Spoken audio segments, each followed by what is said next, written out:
me through the crowd. No, we can go for another round. 안녕하십니까, 에드입니다. 이제 2025년이 거의 끝나고 2026년이 얼마 안 남았는데, 제가 지금까지 아카데미를 운영해오다 보니까 12월이나 1월, 2월 이때 가장 무언가를 좀 배우고 싶어 하시는 분들이 많으신 것 같아요. 문의가 늘어나는 시기인데, 두피문신 아카데미를 알아보실 때 중요하게 생각하시는 것 중에 하나가 좀 이렇게 대형화된 업체들도 있고 아니면 1인 샵들도 많고 이런 곳들에서도 교육을 한다고 하니까 이런 곳에서 배우는 게 좋을까 아니면 대형화된 곳에서 배우는 게 좋을까, 이런 것들을 고민하시는 분들이 많으신 것 같아서 그거에 대해서 제 생각을 좀 말씀드려 보고 싶어요. But I'd rather keep it low key tonight. 우선은 이 대형 아카데미라는 것에 대해서 생각을 해봐야 되는데, 대형 아카데미가 과연 뭘까요? 아카데미를 좀 규모 있게 운영하는 곳들을 대형 아카데미라고 부를 수가 있을 것 같은데, 이 수강생 입장에서 봤을 때 개인 아카데미와 대형 아카데미의 장단점이 있을 거예요. 개인 아카데미의 장점이라고 하면 뭔가 더 이렇게 프라이빗하게 1대1로 밀착해서 수업을 받을 수 있을 것 같다는 생각이 들죠. 그리고 대형 아카데미는 뭔가 이제 나에게 할애되는 시간이나 집중이 좀 떨어질 것 같다는 생각도 드실 거예요. 사실 그런 게 굉장히 고민되는 포인트일 것 같은데, 저는 그렇게 생각해요. 저희는 물론 이제 지점들도 있고 업체 규모적으로 봤을 때는 조금 큰 규모의 업체인 것처럼 보이지만, 아카데미를 운영함에 있어서는 수강생 개개인들에게 할애되는 시간이 분명히 필요하다고 생각하거든요. 그렇기 때문에 꼭 대형 업체의 아카데미일지라도 나에게 할애되는 시간이 좀 적을 것이다 라고 생각하시는 건 잘못된 생각인 것 같거든요. No sex, images in my head. Oh no, seen the text, and I'm wondering when to get to you. 내가 두피문신을 배우려고 아카데미를 알아보는데 네이버나 인스타, 유튜브 같은 데서 이제 많이 알아봤단 말이에요. 그런데 내가 가고 싶은 이 업체의 원장님이 엄청 시술을 잘 하시는 것 같아. 그래서 나는 이분에게 기술을 배우고 싶을 수 있잖아요. 사실 그렇게 해서 아카데미를 결정하면 엄청 큰 리스크가 있어요. 그게 왜 그러냐면, 자, 내가 시술을 잘하는 것과 남을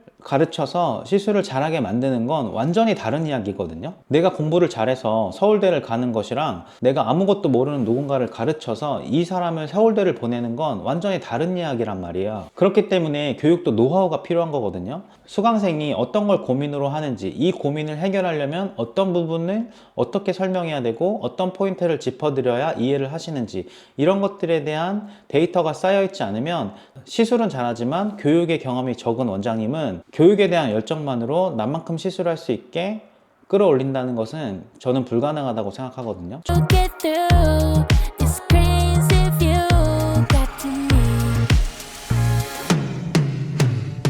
저도 아카데미를 운영한 지 7년이 됐는데, 처음에는 열정이 너무 넘쳐서 이렇게도 가르쳐드리고 저렇게도 가르쳐드리고 시행착오를 많이 겪었단 말이에요.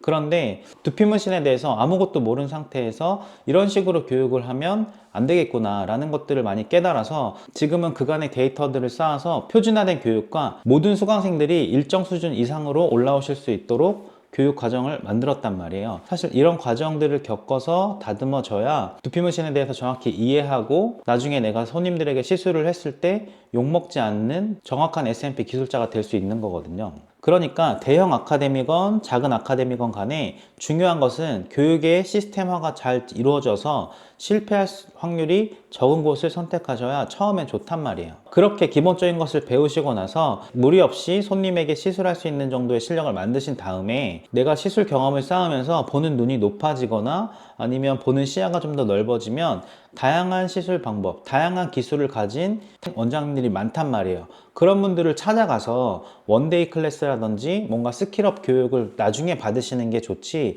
처음부터 내가 보는 눈도 많지 않은데 잘하시는 것 같은 원장님을 찾아가서 저 기술을 카피해와야겠다? 그 기술은 카피가 안 될 확률이 매우 높습니다. 무슨 말인지 이해가 되시죠? 너만의 잊어s Got me trapped in your web. Oh God, I know that it's no. 자, 그리고 또 한 가지 중요한 게 있어요. 요즘에는 웬만하면 두피문신 아카데미에서 마케팅 교육도 같이 해드리고 있단 말이에요. 그런데 이 마케팅 교육도 차원이 좀 다르거든요. 그 원장님께서 경험했던 마케팅에 대한 경험을 토대로 교육을 해주실 건데, 작은 아카데미 원장님들은 지금까지 본인들이 해왔던 마케팅 정도의 수업만 해주실 수 있겠죠. 그런데 저희같이 규모가 좀 있는 곳의 마케팅 수업은 업체가 작았을 때의 경험도 있을 것이고 조금 커졌을 때의 경험도 있을 것이기 때문에 규모에 맞는 마케팅 수업을 해드릴 수가 있을 거란 말이에요. 그동안 경험치가 많을 거잖아요. 그러니까 내가 처음에 두피문신을 배워서 업체를 차린다고 하면 처음에는 작게 시작하겠지만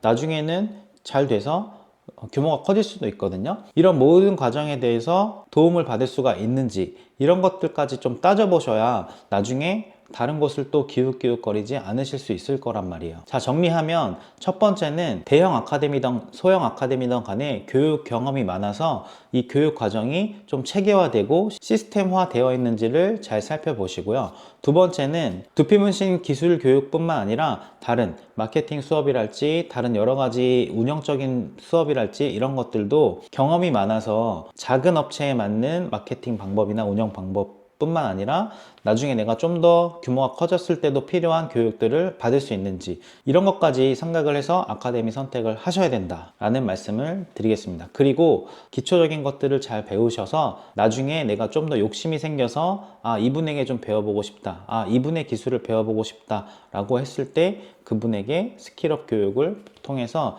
나의 레벨을 올리는 그런 식의 방향을 잡으시는 게 저는 정답이라고 생각합니다. 제가 다시 한번 말씀드릴게요. 서울대를 본인이 가는 것과 누구를 가르쳐서 서울대를 보내는 것은 완전히 다른 이야기입니다. 아시겠죠? 다음에 뵙겠습니다.